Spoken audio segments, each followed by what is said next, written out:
Hola, ¿cómo están? Bienvenidos al espacio de la entrevista donde profundizamos distintos temas de contingencia, nos damos el tiempo para conversarlos, analizarlos y explicarles de mejor manera distintos procesos que estamos viviendo siempre en la región y especialmente en una región eminentemente minera, la principal actividad económica de nuestro país y por supuesto de nuestra región. Hay que analizarla cada cierto tiempo en profundidad y es por eso que agradecemos como siempre la disposición de la ministra Aurora Williams, que está con nosotros una vez más. ¿Cómo está, ministra? Muy bien, muchas gracias por recibirnos. Para nosotros es muy importante naturalmente estar acá y conversar de la contingencia de nuestra región. Claro que sí, ministra. Hay muchas cosas que conversar, empezando por este panorama que se ha dado, esta, diríamos entre comillas, crisis que ha catalogado cierto sector, pero que para otros es más bien una situación preocupante de acuerdo a los vaivenes de un commodity que tiene una instancia cíclica. Estamos en una etapa donde el precio del cobre está más bajo, han existido ajustes, por supuesto, en los presupuestos, hay que recuperar la competitividad, bajar los costos y por ello han existido despidos. Lo que ha hecho falta para muchos, especialmente para las federaciones de trabajadores, es un pronunciamiento concreto de parte del gobierno frente a los despidos masivos que se han dado, por ejemplo, en el Abra, donde se disminuye la dotación a la mitad, y gente que vive en Calama, o sea, una clara problema económico para esa ciudad, tomando en cuenta que esos trabajadores viven ahí. ¿Cómo lo toman ustedes? ¿Cuál es el pronunciamiento que hacen y el análisis que se hace de esa situación? Bueno, primero señalar que el precio que hoy día tiene nuestro principal producto exportador, que es el cobre, está bajo las expectativas que tenía la industria y que tiene el mercado. Pero también señalar que el ciclo que acaba de concluir, que es el superciclo del precio, era una situación atípica al mercado.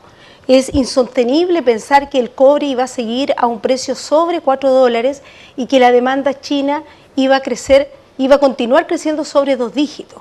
Nosotros hoy día podemos ver que el mercado lo que está señalando es que vamos a tener a China creciendo a un 6.5 y en particular en la demanda de cobre, porque ese es el Producto Interno Bruto, ha crecido del orden del 0,7%, es decir, menos del 1%. Pero aquí hay un tema muy relevante. La demanda en el mundo de cobre es de 18 millones de toneladas y China requiere 11 millones de toneladas, entonces cuando hablamos que va a crecer al 1%, va a crecer al 1% sobre 11 millones de toneladas. Tenemos otros casos como India, que crece su demanda de cobre al 14%, sobre una base más pequeña que son 500.000 toneladas. Entonces primero señalar que la demanda en el mundo de cobre en general se mantiene. Por otro lado tenemos una oferta que se está ajustando, producto de que este menor precio hace que algunos proyectos salgan de mercado. Y la proyección que nosotros hacemos para el precio del cobre para el año 2015, ya que está prácticamente concluyendo, es del orden del 2.5 con un fuerte aporte al precio que hubo en el primer semestre, que fue sobre 2.6, 2.68. Y para el próximo año esperamos un precio promedio de 2.5 y es sumamente relevante lo que ha ocurrido con la industria, que efectivamente está haciendo un seguimiento a este menor precio vía disminución de costos, en donde naturalmente un punto que impacta y que tiene que ver con el ámbito social es el empleo. Sí, tomando en cuenta que incluso Codelco, que es la empresa del Estado, acaba de despedir a algunos supervisores, también con bastante revuelo en la zona, generando una serie de titulares, porque no existe la costumbre muchas veces que suceda eso. Pero, ¿qué precedente se marca si es que la empresa del Estado está incurriendo en eso para las empresas privadas, tomando en cuenta que hay inquietud de los trabajadores, que hay desconfianzas también, asegurando muchas de las federaciones acá mismo en esta mesa que hay un aprovechamiento por parte del empresariado de la coyuntura, queriendo ganar lo que se ganaba en tiempo de vacas flacas, ahora en vacas, queriendo ganarlo de vacas gordas, ahora en vacas flacas, a costa de los trabajadores, con disminución de sus bonos, con despido. ¿Qué hay de cierto? ¿Cuál es su apreciación frente a esos dichos y frente a las inquietudes de los trabajadores que han exigido también muchas veces que el ministerio o que sus autoridades se pronuncien frente a estos despidos? Son más de 18.000 despidos desde el 2014 ahora. Bueno, a ver, señalar un tema sumamente claro. Lo que nosotros hacemos primero es un llamado a la industria que en esta situación de contracción de costos, primero sea una situación permanente en el tiempo, no solamente cuando hay menor rentabilidad. En la etapa del superciclo del precio, la verdad es que la consigna era producir, producir, producir para poder vender. y naturalmente hubo ciertos aspectos que se relajaron un poco en función de un precio que estaba totalmente sobredimensionado para la realidad del mercado. Hoy día estamos en un precio también que es bajo. Naturalmente esto se va a estabilizar pensando en el 2017-2018. Nuestro primer llamado es que naturalmente hay un conjunto de costos que se pueden reducir y que sea el ajuste de dotación un tema que no sea necesariamente el primer ajuste que se haga, porque esto tiene un impacto y un impacto social importante. Y esto además se concentra en las regiones mineras, porque si uno ve los índices de desempleo a nivel país, en general bajó en el último trimestre, siendo que la minería está viviendo esta situación, pero hay una concentración en las regiones mineras, como es la región de Antofagasta, como es la región de Atacama, que son nuestros vecinos del sur. Entonces, aquí hay un tema que tiene que ver con la región minera, y ahí hay algo muy importante. Nosotros siempre lo hemos declarado, y esto no cabe ninguna duda, que es el debido resguardo de toda la normativa y la regulación que existe al respecto. Pero señalar también algo importante, Codelco, a partir del año 2010 tiene un gobierno corporativo, por lo tanto el directorio de Codelco tiene la obligación de administrar la empresa efectivamente bajo cánones de eficiencia, conforme además a los procesos de selección que tienen los directores. Los directores de Codelco, de los 9 directores, 4 son alta dirección pública, 2 representan a los trabajadores y 3 son de confianza de la Presidenta de la República. Por lo tanto, también acá no existe una relación entre el quehacer político y el quehacer de la empresa, aun cuando es una empresa del Estado. Ahora, esas inquietudes, supuestamente hay que buscar caminos para dar tranquilidad a los trabajadores. Ahora hay una cartera interesante, sí, de proyectos que en su mayoría se mantienen, más de 50.000 millones de dólares que estarían en proyectos, no sé si me corrige ahí un poco la cifra, pero se mantiene en términos generales. Claro, se contrajo con algunas expansiones, con algunos crecimientos, pero en términos generales hay un dinamismo todavía en la industria, tomando en cuenta incluso que ahora AMSA toma a Zaldívar, que también nos habla de algunos gestos de dinamismo, ¿no? Bueno, aquí lo que se está produciendo primero un ajuste que tiene que ver con un ajuste de costos. Pero también hay un ajuste de tamaño, y eso lo podemos ver, por ejemplo, con el caso de Barrick, que efectivamente vende Zaldívar y que en un periodo en general breve dentro del contexto del cual el mercado del cobre efectivamente es adquirido en la proporción que corresponde por AMSA. Pero también está el caso de Mantos Verde y de Mantos Blancos, en donde Anglo inició a principios del año 2015 un proceso de ajuste de sus activos menores y también rápidamente fueron adquiridos por una empresa cuyo ejecutivo conoce muy bien a Anglo porque había tenido una experiencia laboral en Anglo, y también ahí tenemos un ajuste de tamaño, en donde en el caso particular de los mantos blanco y manto verde, se ajusta el tamaño a una empresa que efectivamente pueda hacer más rentable la operación. ¿Qué es lo que hizo Esperanza con Tesoro y Encuentro? Claro, para y podemos ver para generar un grupo único también. Claro, un proyecto tan importante como el Morro con Relincho, que son de 2 grupos económicos distintos, que son capaces de unirse, de replantear el proyecto. Cada proyecto por sí mismo podía haberse caído, sin embargo, lo abordan conjuntamente y hoy día tenemos un solo proyecto con el Morro y Relincho. Entonces, ese ajuste se produce, lo que habla de un tema importante y que tiene que ver con que la minería es un tema de largo plazo.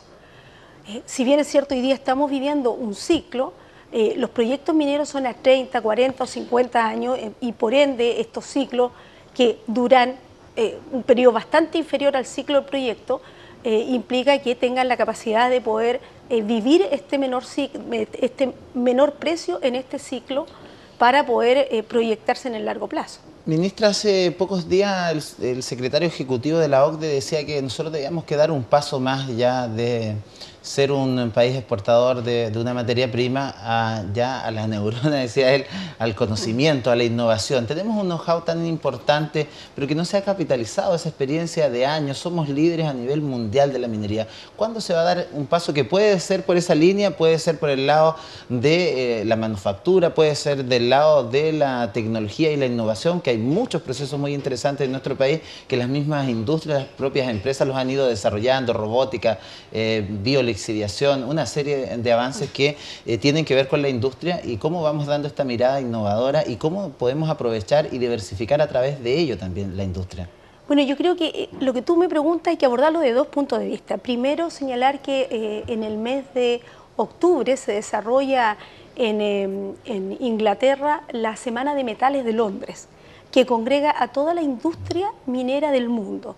Nosotros somos invitados y queremos señalar que Chile es el único país que tiene un representante público en esa mesa, que es la ministra de Minería.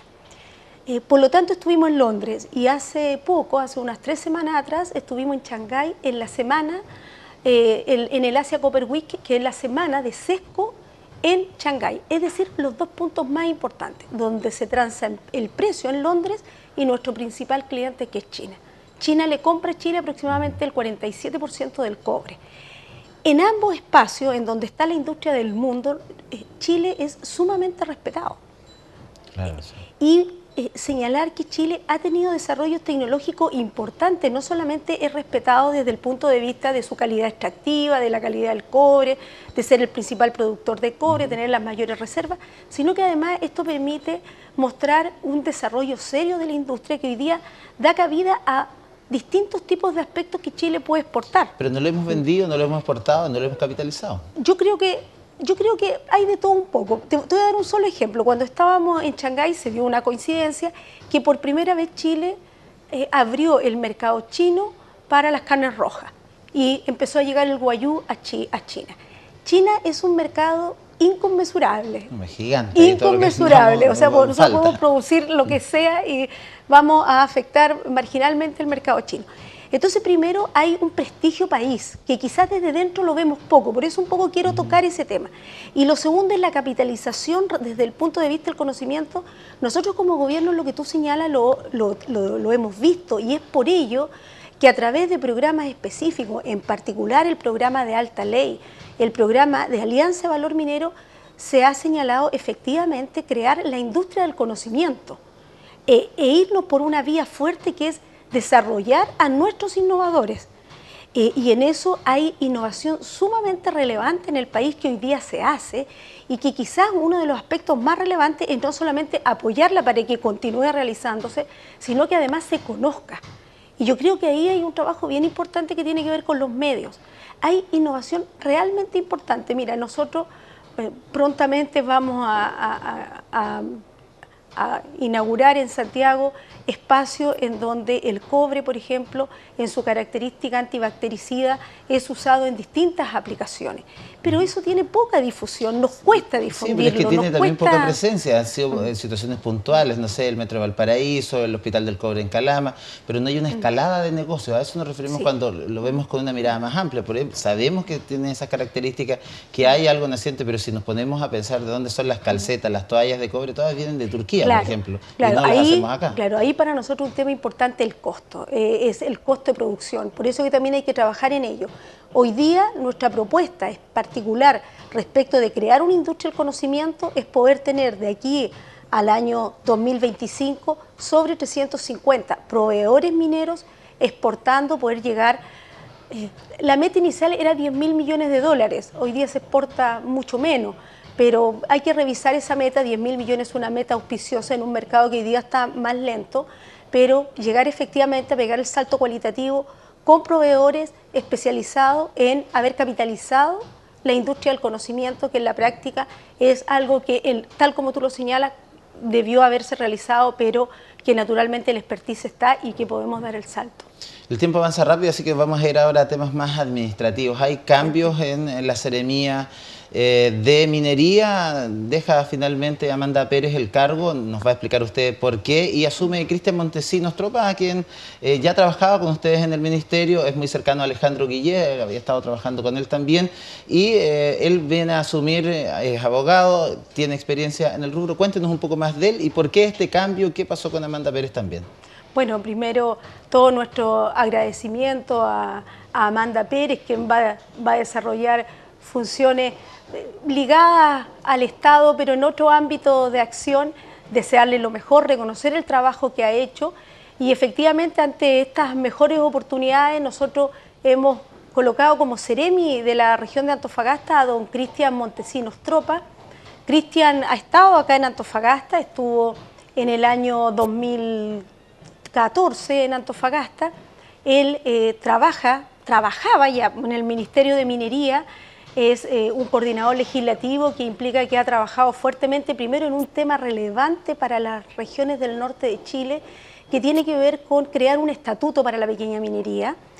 Además, en los grandes proyectos mineros, en el control de su ejecución. Recordar que nosotros en el Ministerio de Minería tenemos un área de aceleración de proyectos, que no significa que los proyectos se salten los procedimientos, sino que lo que significa es que desde el Ministerio de Minería, como desde el Ministerio de Energía, desde el Ministerio de Economía, tengamos profesionales dedicados especialmente a resolver aquellos cuellos de botellas que existen con determinados proyectos.